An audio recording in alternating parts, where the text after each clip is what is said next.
عليكم البنات، مرحبا بكم في قناة الطبخ والحلويات مع لمياء. نتمنى تشتركوا في القناة وتدعموني بلايك وتفعلوا الجرس باش يوصلكم كل جديد.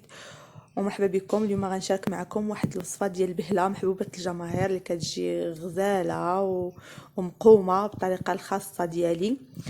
نبداو المقادير على بركه الله. عندنا كاس ديال اللوز محمر، كاس ديال الزنجلان محرق ومطحون، وكاس ما عامرش ما مطحونش، وكاس ديال الكاوكاو محمر ومطحون، وكاس ديال الزيت، وكاس ديال سنيده، والطحين حسب الخليط.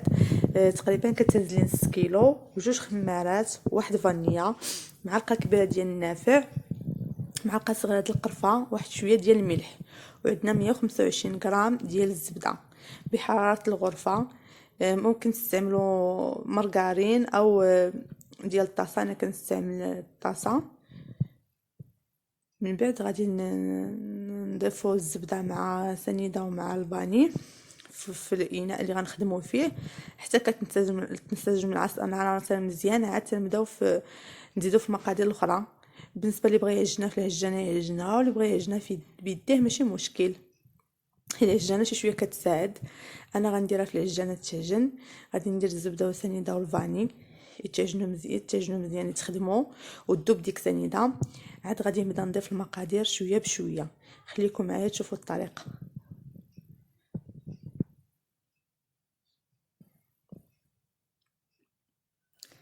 من بعد ما دخلت لنا الزبده مع سنيده غادي نضيفوا الزيت حتى يدخلنا الزيت مع الزبده والسنيده. عاد نضيفوا باقي المقادير الاخرى. خليكم معايا تشوفوا الطريقه. دابا نضفنا كاس ديال الزيت، نخليه ينسجم مزيان. عاد نضيفوا باقي المقادير اللي هو اللوز والزنجلان وكاوكاو. كنفضل انا الزنجلان ندير كاس مع الزلافه. كنحاول نقسمها، ندير نص مهرمش مطحون ونص ما مطحونش. انا كتعجبني البهله ندير فيها القوام باش ما كتجيش غير الطحين. يعني هاد كاس كتجي غزاله معاك في نص كيلو ديال الطحين، ماشي بزاف ولكن كتخرج كميات لا باس بها، وفي نفس الوقت كتجي بنينه وكتجي مقومه، ما كيجيش غير الطحين. والواحد على حسب المقدور ديالو. يعني بغيتي ديري نص من المقادير، كديري نص من المقادير وكتكملي بالطحين ماشي مشكل.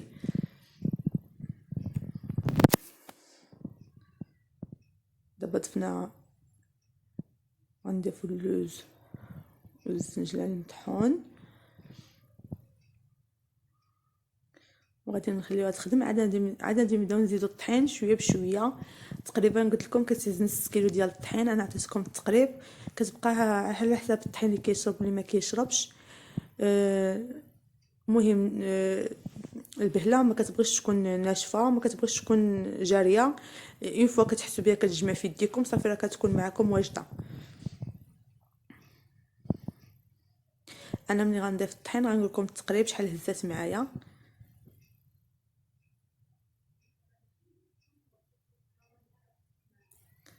ولا مثلا كنتو بقيتو كتزيدوا الطحين وحسيتوا بها نشفات معاكم ماشي مشكل، ترجعوا تزيدوا واحد شويه ديال الزيت ماشي بزاف، قياس ما ترجع تجمع معكم وما تعذبكمش. ما تكثروش الزيت باش ما تجيكمش مزيته، يعني راه ما تيوقع لها والو.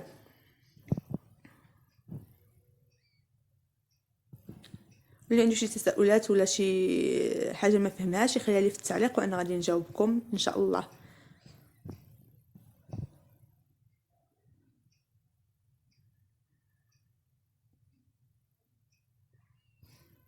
حنا كنعجنو، حنا كنشوفوا القوام ديال العجينه فين وصل معنا، واش هي هذيك، واش خصنا نزيدوها، واش بركه.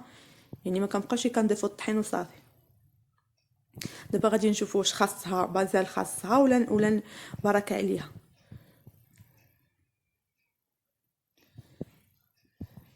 هنا راه باقا خاصها نزيدها شي شويه ديال الطحين، راه باقا ما جمعتش راسها مزيان.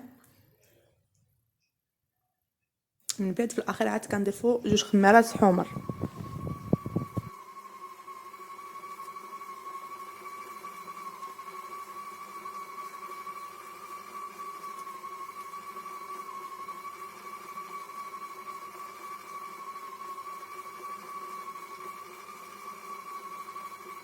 من بعد ما خلينا العجينه تعجنات معنا ولات كتجمع معنا بسهوله.